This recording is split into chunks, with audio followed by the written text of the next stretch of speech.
Welcome back to the Chasing Happiness podcast, an honest podcast about finding happiness, what it really means, and the process of getting there. Today on the podcast, I'm chatting with Sarah from Community Crew. Community Crew is a charity organization here in Southern Ontario in the Niagara region that supplies lunches, nutritious lunches, to more than 1,000 students a week. Sarah and I talk about the program as well as everything that's changed because of COVID this year. I hope you guys enjoy our conversation. So thank you so much for joining me today, Sarah. I appreciate you taking the time. For people who do listen to this podcast but aren't familiar with you or with Community Crew, can you just sort of give us a basic explanation as to what you do, how it started? Sure. Thanks, Crystal. Thanks for having us.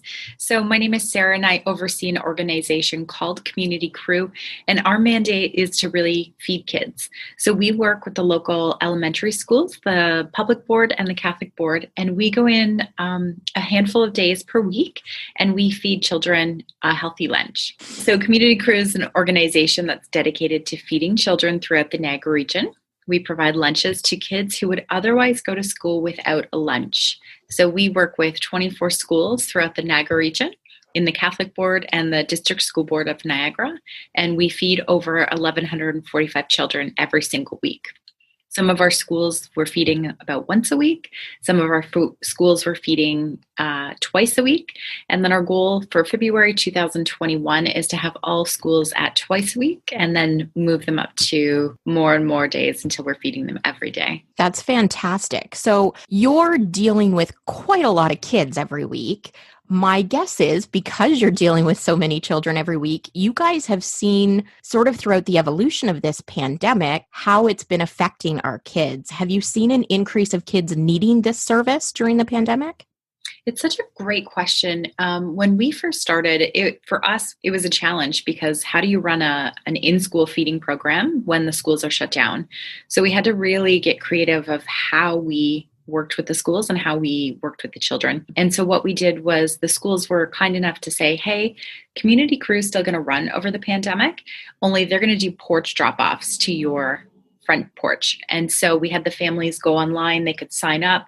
You could have people register or nominate different families, and we would deliver lunches each week to those kids. What we're finding now is over the pandemic, the kids really loved it. They started to get to know our volunteers. They would write notes for them. They would send notes under the door. They would wait in the window and they would wave at them. It was really, really sweet. And they built such nice relationships from afar. Or they'd write notes in chalk for the volunteers, which was our volunteers loved it. It was so sweet. So what we're finding now is that even though we can still deliver our program, we can't necessarily go all the way into the schools because of the COVID protocols, which we miss the kids. We have a really great video that's up, and it's the volunteers talking about how they miss the kids, how, they're introducing themselves and say, hey, we make your lunch. Hey, we miss you. Stay strong. We'll see you soon. That's, it's so heartwarming to see. But we send notes to the kids every single week. So in their lunches, they'll get a handwritten note from all of our volunteers. And it's a note of inspiration that just says, hey, we're thinking of you. We're going to see you soon. And, just know that someone here is thinking and really wishing you all the best. And hopefully we can see you soon. So I would have to say, I know that's kind of a long answer and sort of a roundabout way to answer what you asked, but I would have to say that kids are resilient. They're way more resilient than we ever give them credit for. And yeah, they're struggling with this too, but we find that they'll tell us, even my own kids will be like, Mom, I really miss my friends. I really just wish we could go out and go back to the movies again. Or I really wish we could go out without wearing masks, but they just do it, they just know that it's not going to be forever, that it is a treat to be able to do all the things that we do. So the mindset, it is different, but it's definitely, resiliency, I say, with the kids. Which is awesome. And you mentioned the note, and just before we started recording, we were talking about that because I volunteered to help out with this project. The notes in the lunches, I think, is something that a lot of people wouldn't necessarily have thought about doing. Obviously, delivering a healthy, nutritious meal is really important to families who can't afford to give that. But the note is just sort of one extra touch of you're not alone alone in this world. There is somebody out there thinking of you. There is somebody who hopes you have a great day, somebody who thinks you're strong or beautiful or smart. So do you want to talk a little bit about how the Note program started and why you guys find it so valuable? Yeah, it's such a great thing. And Crystal, thank you so much for volunteering, because with our volunteers not being able to get into the schools, we need more notes than ever. And what we found was it started a couple years ago, I believe. And, they just wrote notes for the kids, some of the volunteers, and were like, let's just write some notes and put it in the lunch like your mom used to do. And it was such a hit. The kids were like, I got a note. This was back when we were feeding, 200 kids. And so we were like, wow, like super cool. They love it. What we started hearing from the teachers was that these notes were inspirational to the kids. And, one of the kids came up to me once and he said, what does this say? And I said, it says, you're amazing. And he's like, wow, that's so cool. And what you find out from the teachers is that sometimes they'll look in the kids' lockers or they'll see them walking by, and those kids keep those notes. They hang them in their lockers or they put them on top and they just keep them with them, and they look back on them. And it's funny because, when we were giving the notes, I would say every other week or every couple weeks, just, maybe we didn't have enough volunteers at that time. The kids would look in their lunches and they'd be like, where's my note? So they really, really love it. And for us, it's such an easy thing to do. And it's so heartwarming for the kids. And what we found is that the more kids that we feed, the more notes we need, obviously.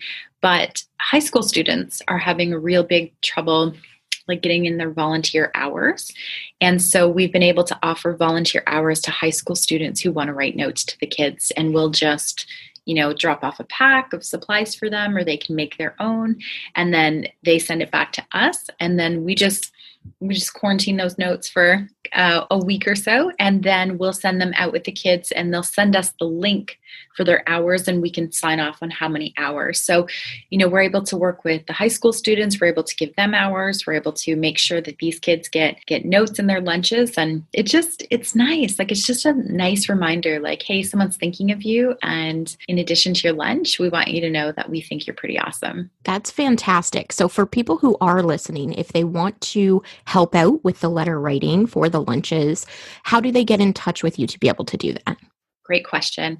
You can just go to our website, communitycrew.ca/volunteer, or you can reach out to us on any of our social media platforms. So we're on Facebook, we're on Instagram, Twitter, LinkedIn, we're even on YouTube.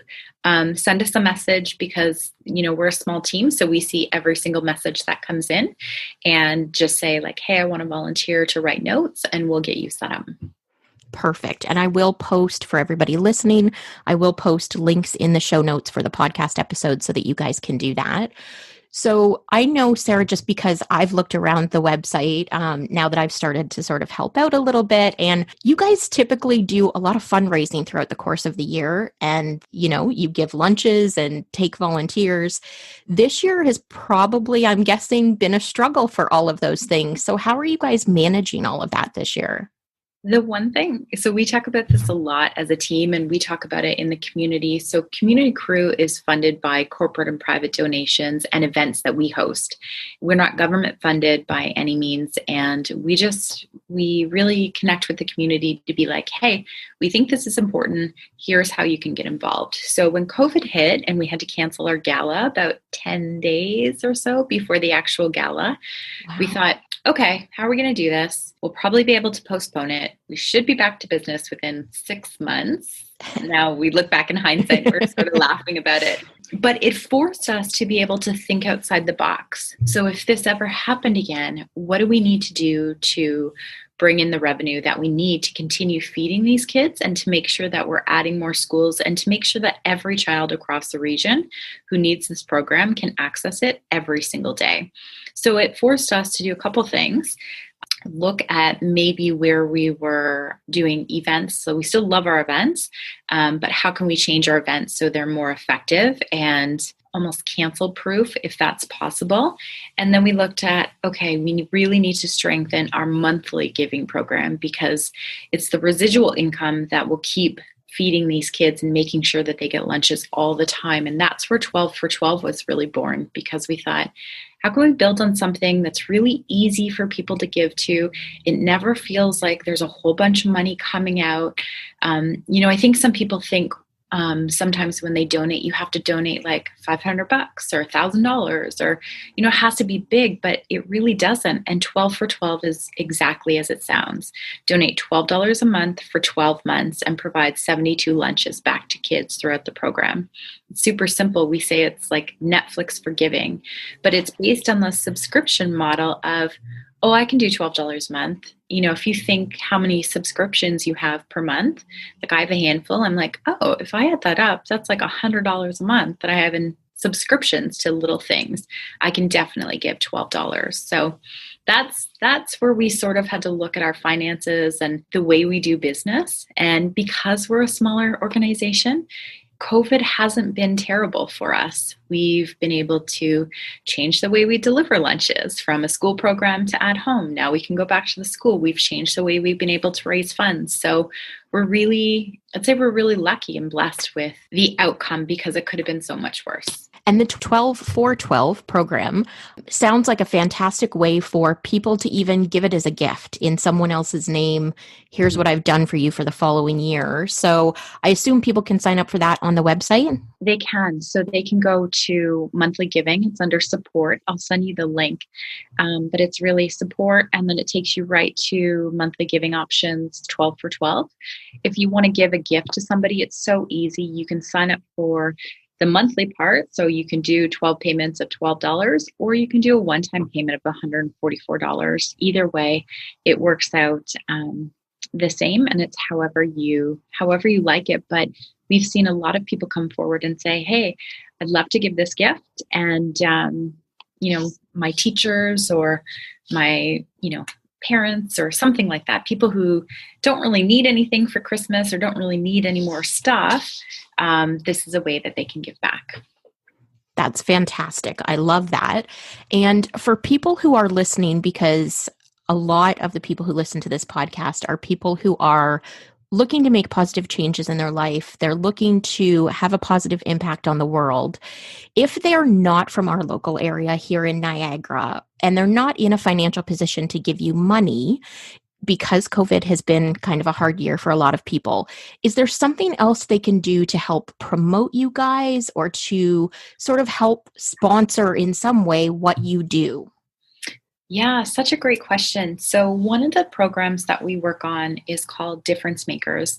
And really a difference maker is hosting an event or hosting a snack drive in a way that's meaningful for you. And I'll give you an example. We have a lovely, lovely couple that does something for Community Crew every year. And so instead of coming to all the events and instead of donating on a monthly basis, what they do is every year they open up their house and they host a Christmas party. Now this year it looks a little different because of, COVID. Sure. But what they did for the last couple years was they said, instead of bringing us a hostess gift, a bottle of wine, we don't need it, make a donation to Community Crew.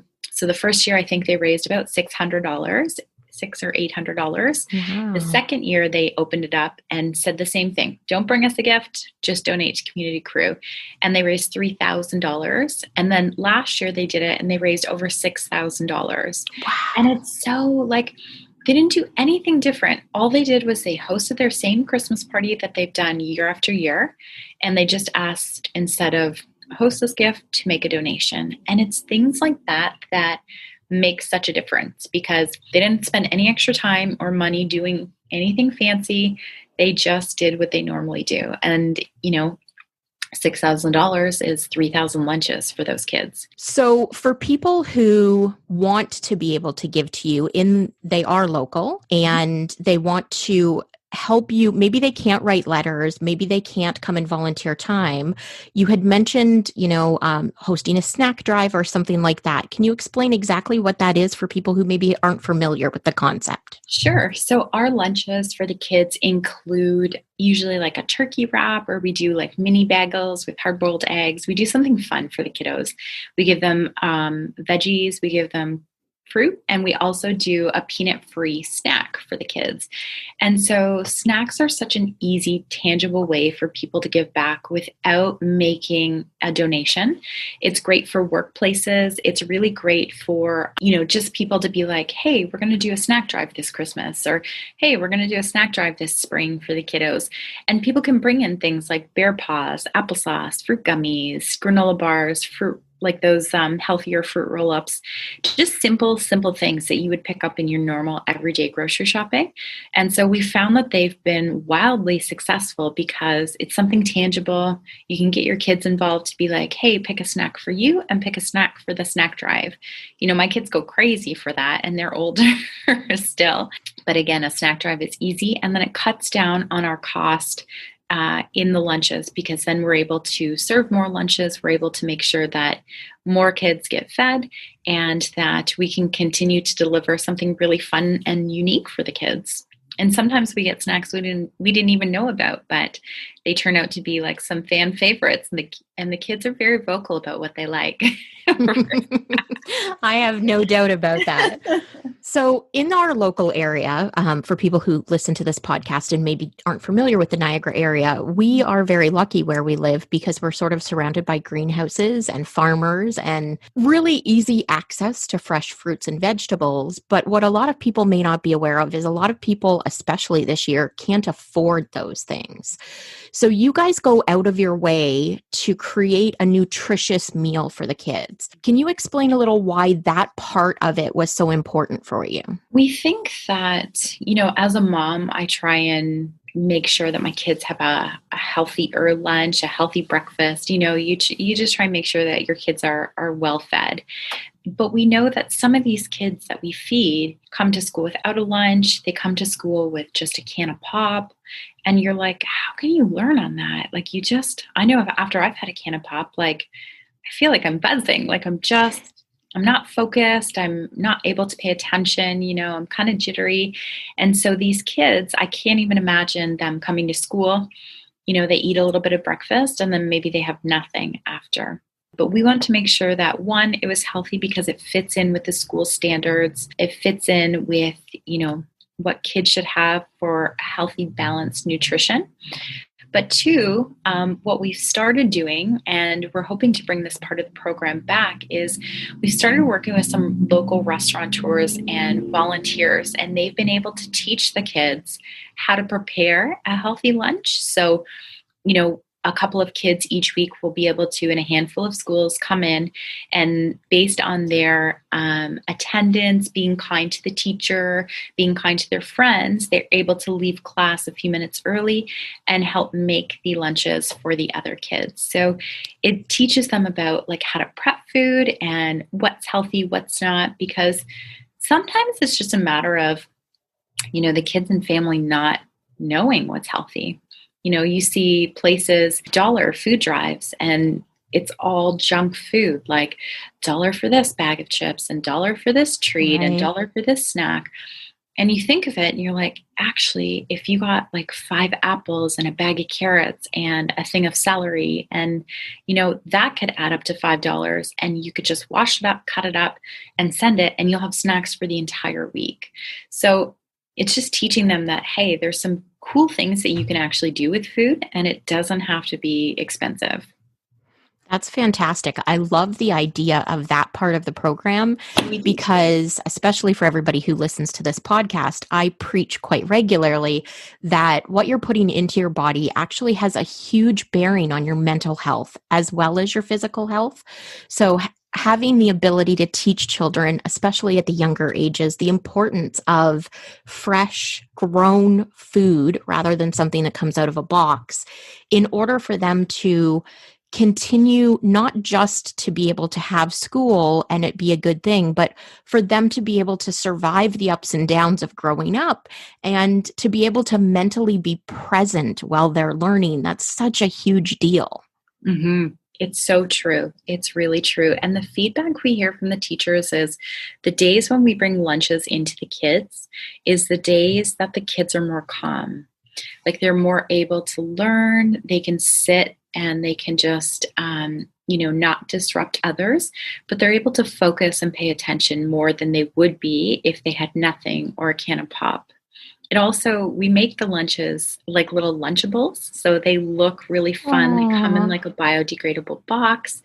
But we make it fun for them because we want them to, fit in with their friends. And a lot of the things they hear is, oh, my friend got a Lunchable or a homemade Lunchable. And so we provide the same type of, experience, you could say, or look as their friends. And, sometimes that's what they want just as much, is to be able to fit in. Yeah, that's so important and such a great way to help students who maybe feel a little ostracized Mhm. because they don't have the same lunch that the kid sitting next to them has, to be able to make them feel like they are still part of their community. I love that. That's fantastic. So with more than 100,000 lunches served over the course so far, and the fact that you're looking to sort of expand so that you guys can be doing more days a week, do you have a goal in mind for, let's say, if you could big hat imagine for the next 5 years, where do you guys see this going? In 5 years, where do you think and hope Community Crew will be? Such a great question, because we talk about this on a regular basis. And actually, I've been in talks with organizations across Canada. So Newfoundland, PEI right now. Last week I spoke with someone from BC and I said, what are you doing? Like, how are you doing this? Tell us what you're doing, because here's what we're doing. And to us, it seems very manual. Like we're looking to change the process. So maybe it's easier for volunteers. Maybe it's easier to get people. And one organization had a really cool, unique way, social initiative, and we love that idea. And then the other organization was the exact same as ours. So they did things the exact same way, only they reached out to community groups and they were feeding 6,000 kids a day. So we were like, Wow. okay, so we can do it both ways. Either way, it doesn't matter. The kids are getting fed. But for us, our goal in 5 years is to make sure that every kid across the region has access to a healthy lunch and no questions asked every single day throughout the school year. And I think, there's so many ways that we could go, and we're getting some help with this coming in January, to make sure that we, really make sure that we're plotting everything out and we're making all the right steps to ensure that this goes properly, right? Because kids are going to school and they're not getting the nutrition that they need. I joke all the time and I say, I can't believe my job's a job. Like, I can't believe I'm fundraising to make sure that kids eat in Canada. It just seems so foreign to me. But at the same time, there's these kids need advocates to say, hey, we could use some extra help, because they don't know. They don't know that. Right.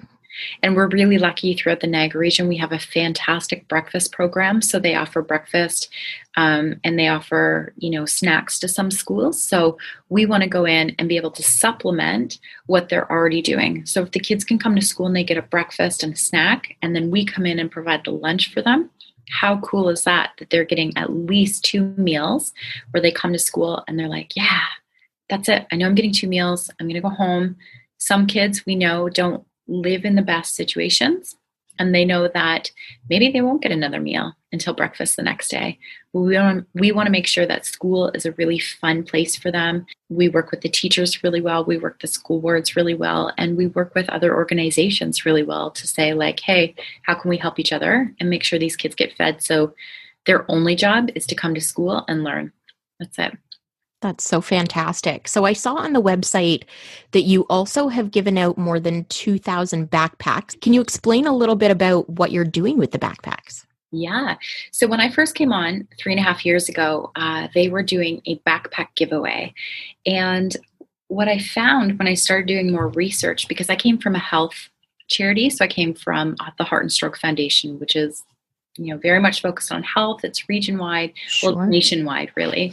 So I didn't really have a lot of info or intel on children's nutrition or backpack programs. So when I came in, I started doing some research, and I was like, oh my gosh, there's tons of organizations that do backpack giveaways. Like, let's focus on one thing. And that one thing is to make sure that kids are fed. So we stopped doing the backpack giveaway. I know it's really fun, like it's tangible for people, but with other organizations already doing it. You don't want to duplicate services in your Sure. region. If someone's doing it really well, like let them run with it and keep going. And we can do something else really well, because then we're really more efficient in working with each other. But anyways, those 2,000 backpacks were given away. They're super cool. They were always coming in with like school supplies. And I think that lasted 2 or 3 years. And then those backpacks were given out to kids. They usually did like a big carnival at the church where we rent space. And they did like a carnival, and the kids could get on a wait list. And then we could hand out the backpacks, and the kids could go to the carnival, and then, yeah, just have some fun before school. That's super awesome. So now that the focus is mainly getting the kids a lunch, a nutritious lunch for them to be able to enjoy, you, I imagine, need help from people to actually put those lunches together. So I'm sure that probably looks a little bit different right now because of COVID, but if people are interested in how that works or how they can help with that, can you explain exactly sort of how the process is happening and how they can get involved? Yes. So great question. We always love volunteers to help. And one of the things that we found is we prep the lunches in the day and we deliver them obviously during the school day. So sometimes it's a little bit more challenging to find volunteers who can work around those timelines. But we need volunteers early morning to prep. So they'll come in. This looks a little bit different now, but we're hoping to be able to unroll it very shortly. Volunteers who prep, and then volunteers who actually will come in. So now they'll go school by school, and we'll just say, okay, Karen, you go over here, you prep all 50 lunches for this school, and my team will set her up with the supplies that she needs. She goes, she packages everything, sets it up, says, okay, done. The team takes it in bins up to the next volunteer, who then will take it to the school and do a drop off between the coordinator and our volunteer. So we do need volunteers to drive.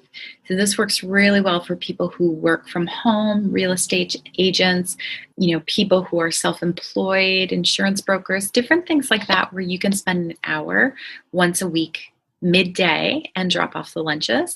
And then same thing, if you want to spend a couple hours working with the team in the morning, usually as soon as school gets started between 8:30 and 10:30-ish, to prep the lunches. So we are looking for volunteers to do that Tuesday, Thursday for sure. And then I told my team Wednesdays because of the extra day that we want to add. And so, yeah, we're looking at those 3 days to be able to deliver prep and deliver the lunches. You just go to communitycrew.ca/volunteer. And then you can also, you can write the notes as well, but we need more help really making and delivering the lunches at this time. Sure. So for people who are listening to this podcast and maybe they're not here in this country, because we do have a lot of people from other countries that listen, if they want to start a program like this or look into starting a program like this wherever they are, what suggestions would you have for them? Ooh, such a great question. So our program, here's what I would suggest. I would suggest, first of all, looking at your numbers and your neighborhood stats in your area to say, like, where are the communities that need this the most, right? And then I would connect with local schools or service organizations to say, hey, what are we doing in this community? How can we help? What is your biggest need? Because the schools might say, we don't need lunches, but maybe we need snack programs because these kids are hungry, or maybe we need an after-school snack program. It could look so different for every area, and not every neighborhood or region needs the exact same thing. Sure. So I would say connect with your schools for number 2. And then I would say just put together a little plan. Start small, grab a couple of your friends, test it out. One thing Community Crew is famous for, and it's really like our office where we joke about it, is we try a lot of things.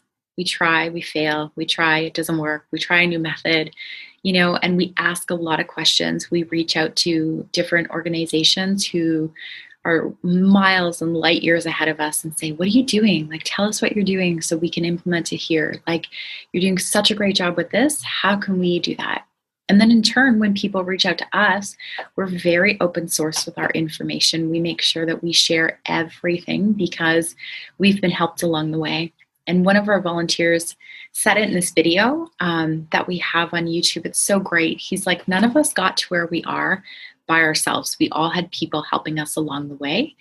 And it's so true. Like, he's a restaurateur, we're a charity, and everybody needs help. So I would say the best thing that you can do if you want to start an organization like this is to ask the people who are already doing it or doing something similar, because most of them are really willing to share their information. And if you reach out and you find that, oh, maybe there's 5 places already doing it, try something else, because you'll always find a need. You just have to ask the right questions.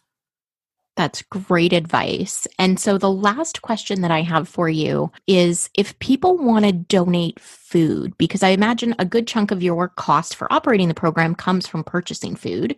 If people want to donate food, maybe not just snacks, whether it be, fresh fruits and vegetables, whatever it happens to be, how can they organize that? How can they find out what it is that you're in need of? So they can just go to info@communitycrew.ca. That will take you right to my email. So for example, we have a farmer who just donated 8 weeks of fresh fruit.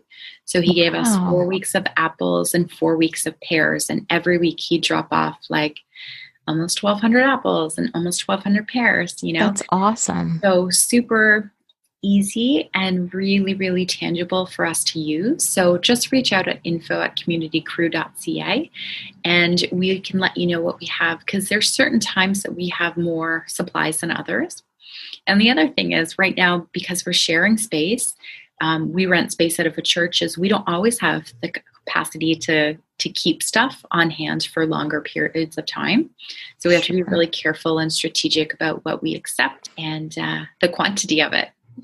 And anything that we can't accept or that we know doesn't work for our program, we automatically, we'll say, please reach out to this person at this organization because this is what they're looking for, or we'll make the introduction or connection between, because sharing is caring. That's fantastic. I love that, especially when it's something that your organization may not be able to utilize, but there is another organization inevitably in every city that could benefit from that kind of generosity. So that's wonderful. Before I let you go today, because I know we're recording this podcast for everybody who's listening a few days before it's going live. So you will see us both on Instagram today if you're actually watching live, which happens to be a Wednesday. I want to be respectful so that we can get to Instagram on time. But one question I always ask everybody who I interview on this particular podcast is, if there's one piece of advice you could give to anybody about whether it's how doing this has changed your life or sort of what impact the year has had, one piece of advice that's sort of the one thing that you could give to the world, what would that be? We just talked about this last night, and I think my biggest finding and the biggest piece of advice that I would say is probably 2 things. 1, be humble enough to learn from others. So ask your questions, whether someone's older than you, younger than you. I learned that once at a conference and I applied that, and it's so true. You can learn so much. Like, don't be arrogant and think, you know it all, or just because someone's younger, they don't know. We work a lot with our local universities, and we love the insights that the university kids have for us. And we're excited for the next generation because they got some great ones. But then the other thing that I want to say too is be flexible. And I think we've learned that a lot this year. And our team and myself, we've had to release all expectations of how we thought the year was going to go, how we thought the money would come in, how we thought the donations would come in, how we deliver a school lunch program when the schools are closed. Like, we've changed so many things. And if we weren't flexible, if we always said, oh no, we don't do it that way, we would have been done. We would have been closed by June. So we have to be flexible and innovative and make sure that you can roll with the punches. I don't think anyone ever predicted this, but we laugh in the office and we say, okay, if we can get through a pandemic, we can get through anything. And so I think those would be my 2 pieces of advice. Like, be humble enough to learn from others, and be flexible enough to change when your business calls for it. That's fantastic advice. And I think that's applicable even for people who aren't necessarily running businesses, because let's face it, this year has certainly given us all a bigger curveball than we ever could have imagined. I think most of us were, like you had mentioned earlier in the podcast, most of us were thinking in March, this will last a few months and then life will go back to normal. And here we are almost a year later and we're still in the same situation. So I think that's great advice. Thank you so much for joining me on the podcast today. Before I let you go, do you want to just give everybody the website again, just in case? Sure. Thanks, Crystal, for having me. Our website, if you're interested, is communitycrew.ca. Perfect. Thank you so much for joining me. You have yourself a wonderful day. Thanks, Crystal. A huge thank you to Sarah for joining me from Community Crew today. I hope you guys enjoyed our conversation, and I hope you take some time today or later this week to check out communitycrew.ca. I will put a link in the show notes for this podcast that will take you to the website and give you some of the information that we talked about. But I'd also love if you guys could share on social media, spread the word about this great organization, what they're doing in my local community, and then take some time to find out if there are organizations like this in your community as well. Show them a little bit of love. Share their information on social media. Give them a donation for the holidays. Volunteer if you can. It's really important for us, especially right now, to support organizations like this because so many businesses and so many nonprofits and so many charities have struggled this year. So every little bit that we can do to help them survive and thrive and give back is vitally important to our communities being able to continue to move forward.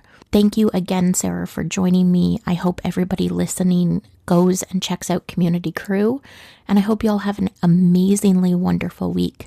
I will chat with you guys next week. Bye for now.